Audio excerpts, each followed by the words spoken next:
13 September 2020 aku mau nanyain pada permintaan teman yang udah komen, menanyakan gimana proses perjalanan formil aku selama yang ini aku jalani. Oke, yang pertama aku bakal cerita bahwa aku sebelumnya hamil dan melahirkan, lahir normal, tapi anakku meninggal setelah suatu malam setelah melahirkan. Jadi aku skip dulu ceritanya itu, nanti aku bakal ceritain lain waktu, tapi aku kali ini bakalan cerita tentang masalah formil aku. Jadi aku selama 1 tahun pertama, sebenarnya aku hamil setelah 3 tahun anakku yang pertama meninggal ya. Aku baru bisa hamil lagi itu di tahun ketiga, 1000 hari tepatnya 1000 hari anak aku meninggal. Terus aku promil, sebelumnya aku nggak promil ya. Tahun pertama aku nggak promil, aku jalanin apa adanya seperti biasa, karena kata orang itu biasanya kalau habis anaknya meninggal tuh bakalan cepat hamil lagi. Ternyata cuma mitos ya. Aku nggak hamil, terus tiba-tiba aku nggak haid selama 3 bulan. Terus aku periksa ke dokter kandungan, katanya hormon aku nggak stabil, yang menyebabkan ketebalan dinding rahim aku itu nggak sama. Jadi ada yang tipis, ada yang tebal. Terus aku dikasih obat supaya bisa haid. Setelah itu aku mau promil di situ, tapi nggak ada hasil. Terus aku pindah lagi ke dokter yang lain. Dokter yang kedua ini aku ditanya lagi seperti biasa, pernah hamil apa enggak, pernah melahirkan apa enggak, keluhannya apa, dan lain-lain seperti itu yang umum kalau kita datang ke dokter kandungan ya. Terus aku dipisah USG dari bawah seperti biasa orang promil itu. Terus ternyata memang benar bahwa di rahim aku ketebalannya nggak sama. Terus aku disuruh minum pil KB itu selama 3 bulan untuk meratakan dan menyeimbangkan hormon aku serta meratakan apa dinding rahim aku. Setelah itu aku dikasih obat hormon buat program kehamilan. Tahap pertama belum berhasil, hormon kedua lagi belum berhasil, sampai hormon ketiga akhirnya muncul kista. Itu aku panik kan, program hamil kok malah muncul kista, terus gimana? Nangis lah itu sama suami aku gitu. Suami aku bilang, tenang aja, kita nanti bisa tanya sama dokternya. Oh ternyata itu adalah efek dari kerasnya obat yang dikasih, obat hormon yang dikasih. Setelah itu aku berhenti.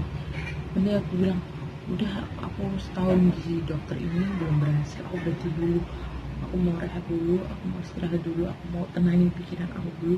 Karena setelah anak aku meninggal itu aku kayak punya kehilangan kehilangan jiwa aku gitu. Aku bener-bener down, apalagi terus promil nggak berhasil. Harapan aku hamil itu sangat tinggi setiap kali. Telat aku tes, ternyata hasilnya negatif yang bikin aku tambah down. Akhirnya aku berhenti. Akhirnya adalah suruh minum ini itu, adalah orang yang bilang gitu, tapi aku nggak mau lakuin. Terus bilang suruh pijit ini gitu, aku nggak mau, karena kalau sampai dipijit sama perutnya dipijit aku nggak mau, nanti terjadi apa-apa aku yang repot. Terus dalam beberapa bulan kemudian itu teman aku punya suami itu periksa di dokter Lilin Semarang, itu di klinik Erlangga yang punya rumah sakit ibu dan anak Gunung Sawu. Katanya coba aja di situ. Akhirnya aku coba di situ. Aku di situ aku diperiksa sama dokter Lilin, suami aku diperiksa sama dokter Zulfa. Jadi kita sama-sama diperiksa, kita sama-sama tahu masalahnya apa, keluhannya apa. Nggak cuma karena kalau kita mau programnya, kalau cuma istrinya aja tuh percuma ya, kita nggak tahu ini suaminya tuh bermasalah apa enggak, spermanya itu bagus apa enggak, ini sperma lagi bagus-bagusnya apalagi donornya. Karena setiap bulan tuh nggak akan sama ya, sperma ini konsentrasi spermanya sama laki-laki itu gak sama. Kalau dia capek juga sebenarnya kurang bagus, kurang banyak, hormonnya juga sedikit banget. Terus akhirnya kita periksa di sana, aku di kolposkopi, aku udah ceritain di profil aku yang sebelumnya ya, aku di kolposkopi ternyata ada infeksi. Terus akhirnya aku HSG dulu, setelah HSG ternyata ada masalah lagi, saluran tubuh sebelah kiri aku itu menyempit, aku down lagi. Dokternya tuh sangat menyemangatin aku, nggak apa-apa, banyak yang kasus kayak gitu, banyak gitu. Terus aku bilang, dok, aku tuh promil di tempatku yang dulu itu katanya hormon aku nggak bagus. Aku dikasih ngomong, oh itu masalah kecil tuh, gampang kita selesainya yang dulu, yang di dalam, yang salurannya itu. Jadi sama dokternya itu aku pertemuan pertama itu diperiksa kolposkopi, ternyata itu tadi terjadi infeksi. Terus bulan depannya aku harus ASG, ternyata saluran sebelah kirinya itu bermasalah. Ternyata sempit, walaupun kemungkinan aku bisa hamil lagi seperti yang dulu tanpa promil, tapi dokter menyarankan oke, kita akan melakukan tiup sama 2 kali.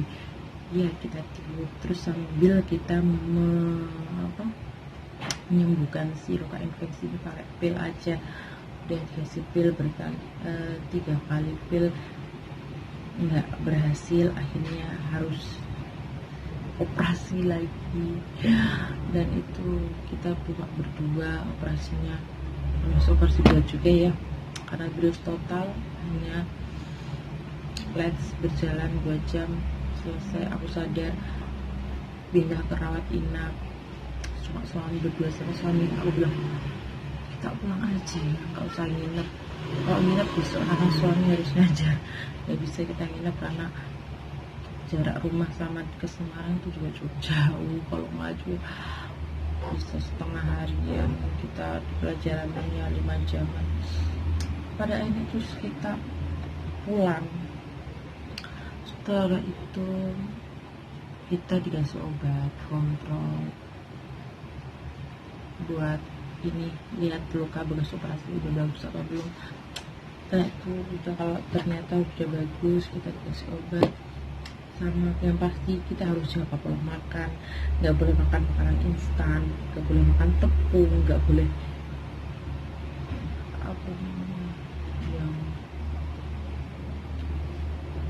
yang semua yang berbau instan pun kita nggak boleh makan. Suami juga nggak ngeteh, nggak minum susu karena suami bukan perokok ya. Jelas suami bukan perokok, jadi enak kamu. Tapi yaitu dia suka kopi, dia suka teh, dia suka susu, kita harus kurangin. Di tengah program aku di dokter itu, aku juga minum susu buat persiapan kehamilan.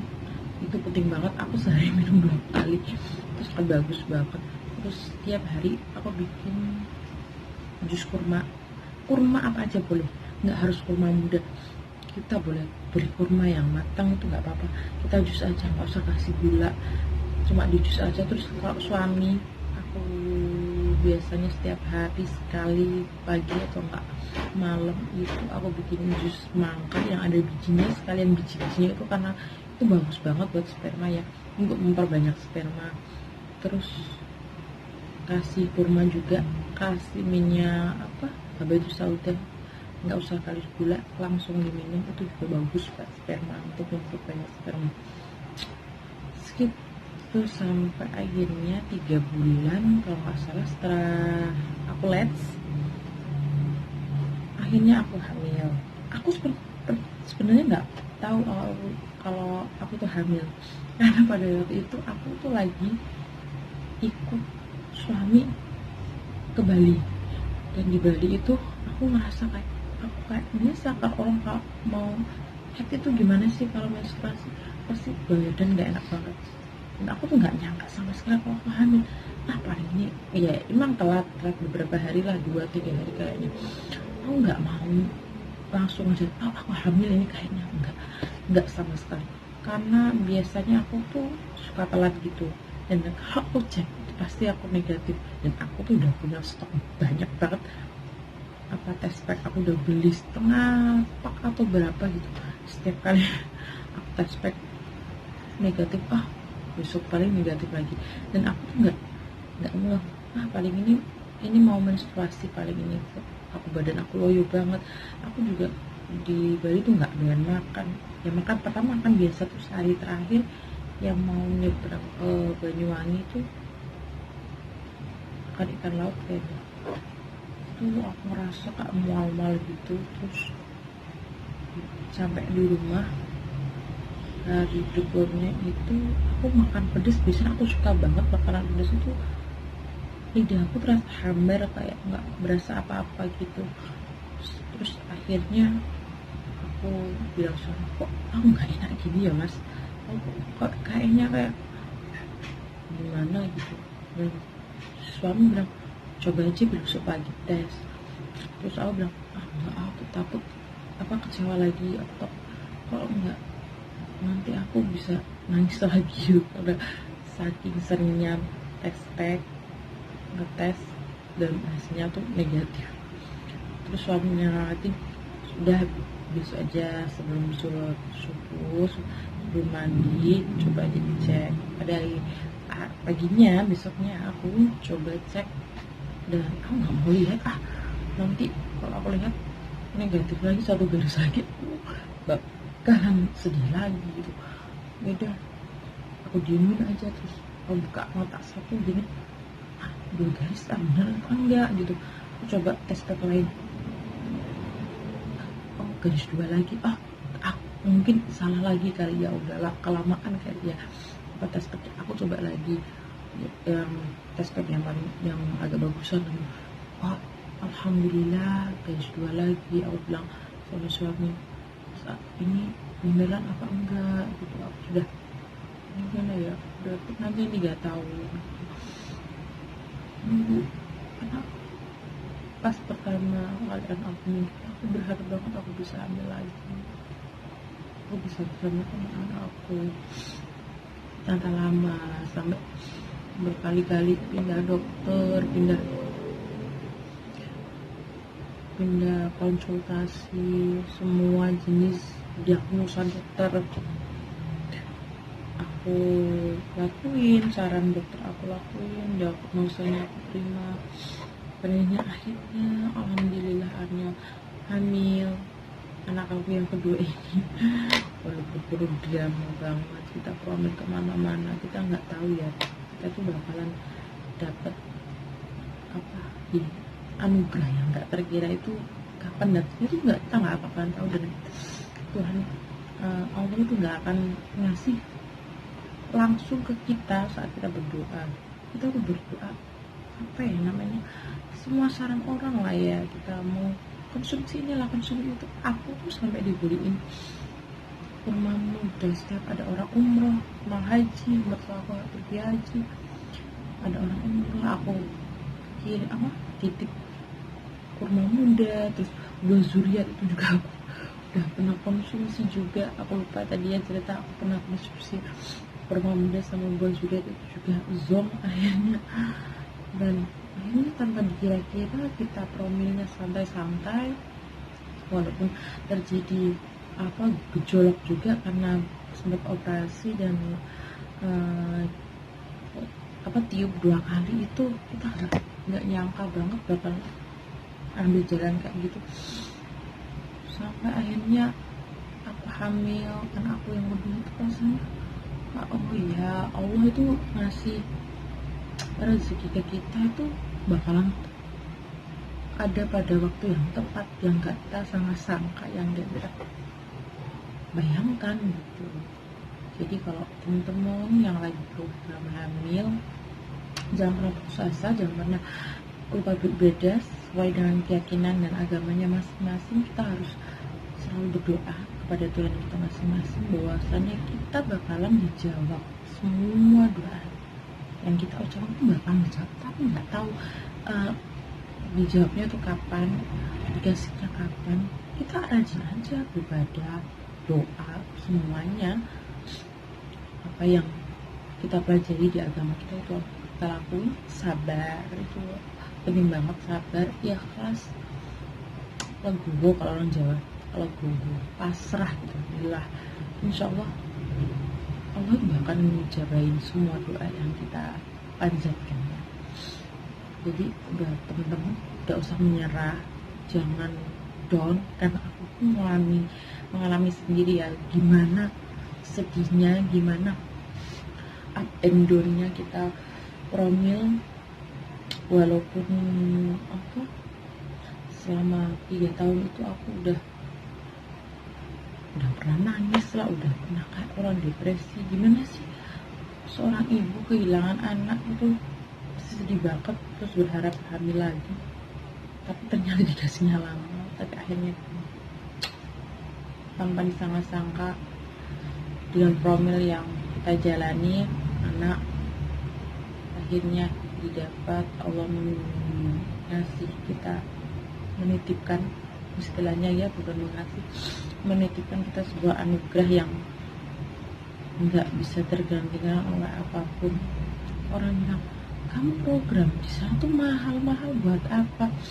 Kita itu gimana ya, seorang manusia itu kalau menikah, seorang istri pasti pengen ya menjadi istri yang seutuhnya, hamil, punya anak dan lain-lain. Walaupun di sana, di luar sana pasti banyak, udah nikah lama nggak hamil-hamil, anaknya udah meninggal lama nggak hamil-hamil, itu banyak banget. Dan aku sering dengerin gitu, aku masukin aja ke telinga kanan, keluar ke telinga kiri, karena mereka tuh nggak tahu ya, kita yang ngejalanin, mereka nggak tahu apa yang kita lakuin.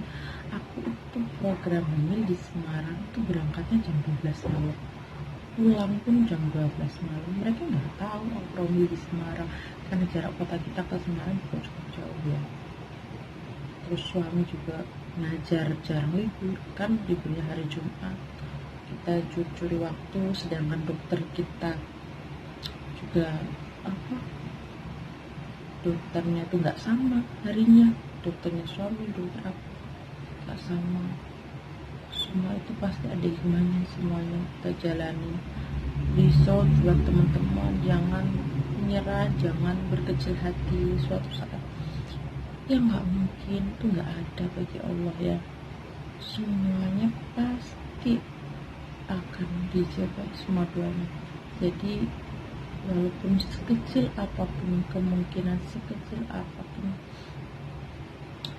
apa yang istilahnya, kesempatan, doa aja, sholawat aja, insya Allah semua bakal dijabahin ya. Oh iya, aku lupakan, buat dokter suami aku itu, dokter Zulfa itu dia dokter andrologi, itu dia dosen di Undip ya. Satu universitas sama suami juga sih sebenarnya, nggak nyangka dokternya juga semua dosen di Undip. Dokter Lilin juga dosen di Undip ya. Itu suami itu harus cek sperma setiap sebelum kita konsultasi. Buat suami itu harus cek sperma dulu. Kita sebelum cek sperma kita nggak boleh hubungan sama 3 hari ya. Terus suami harus cek sperma dulu, habis itu nanti bakal dibacain hasil labnya, itu bakal dibacain sama dokternya, jumlahnya sperma yang bagus apa enggak, jumlah yang mati banyak apa enggak, yang hidup banyak apa enggak, nanti bakal dijelasin sama dokternya.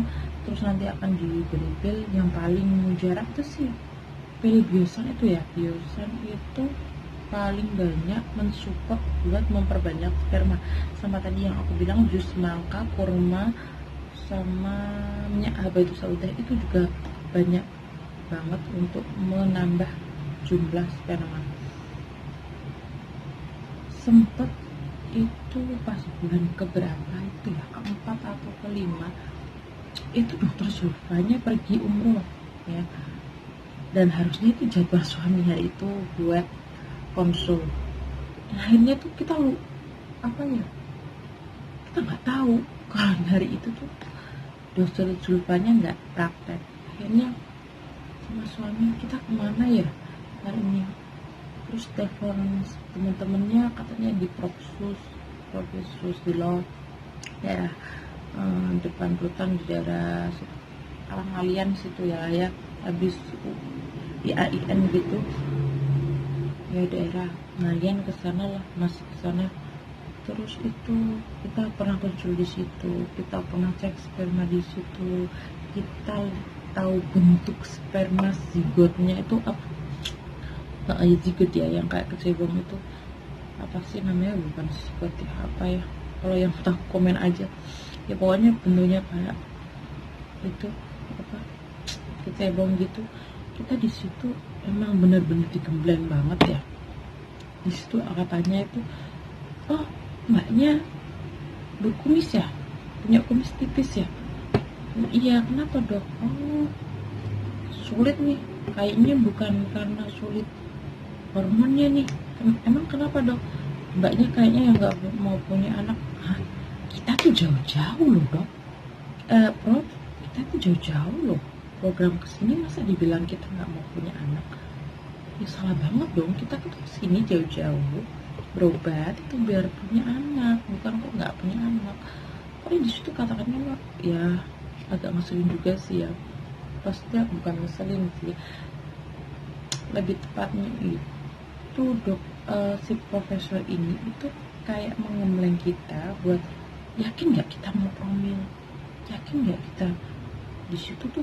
Pokoknya gimana ya, pada waktu itu udah capek ya, udah jam 9 malam, suami juga capek, aku juga udah capek. Habis baru selesai aku kan konsul di Gunung Sawo, terus pindah ke Propsus. Dia bilang, oh ini selnya sel spermanya banyak yang nggak bagus, banyak yang jelek, ini kalau bagi tabung pun nggak akan berhasil. Kok kayak gini gitu. Terus ya udahlah, pokoknya kita selesaiin hari ini di sini, kita ambil obatnya. Ternyata di situ cuma dikasih obat antibiotik aja. Terus kita pulang akhirnya, terus suami tetap minum obat antibiotik dari Propsus itu. Terus bulan depannya kita cek sperma lagi, kita konsul lagi ke dokter Zulfa. Ternyata hasil labnya itu suami tuh turun drastis gitu. Udah kemarin udah 4 bulan dan 5 bulan itu udah bagus, spermanya udah volumenya up banget. Kok ini jadi jelek lagi ya Pak, ada apa gitu kata dokternya. Kita nggak bilang dong kalau kita habis dari profesor itu Silo, kita nggak bilang, kita cuma oh mungkin kecapean kali ya dok. Terus suami ya bertepatan dengan itu dia jadi ini ya, pada tiap pemilu gitu dia alasannya mungkin kecapean habis pemilu kali hidup ya. Terus oh iya mungkin iya, oke kita kasih obat lagi. Padahal pada waktu itu aku tuh udah siap banget buat selesaiin program kehamilan, soalnya aku udah siap, udah light sudah selesai, terus kontrol juga udah bagus. Suami tiba-tiba down dong, apa spermanya turun down lagi dong. Kita apa lagi kok kayak gini ya, mau promil kok susah banget ya, ada aja halangannya. Habis itu kita ini aja ya, udah kita sama dokter Zulfa aja, orang dia juga enak orangnya, pakai support semangat. Kita nggak usah takut Pak, dilanjut aja dulu, kita lanjut lagi. Terus 3 bulan itu setelah pertemuan terakhir sama dokter Zulfa, bulan depannya suami kontrol sendiri, terus aku minum vitamin itu lagi, vitamin yang kemarin itu, sama minum susu juga. Terus akhirnya hamilah itu.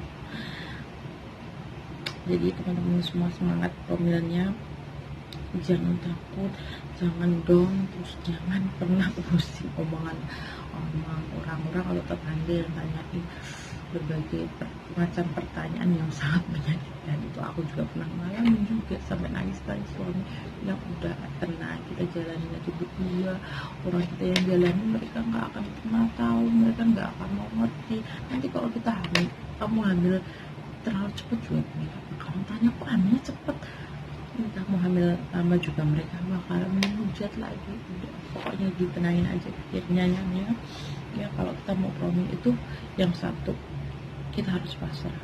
Yang kedua, kita itu harus namanya legowo, ikhlas. Yang ketiga itu ibadahnya jangan pernah putus, doanya jangan pernah putus.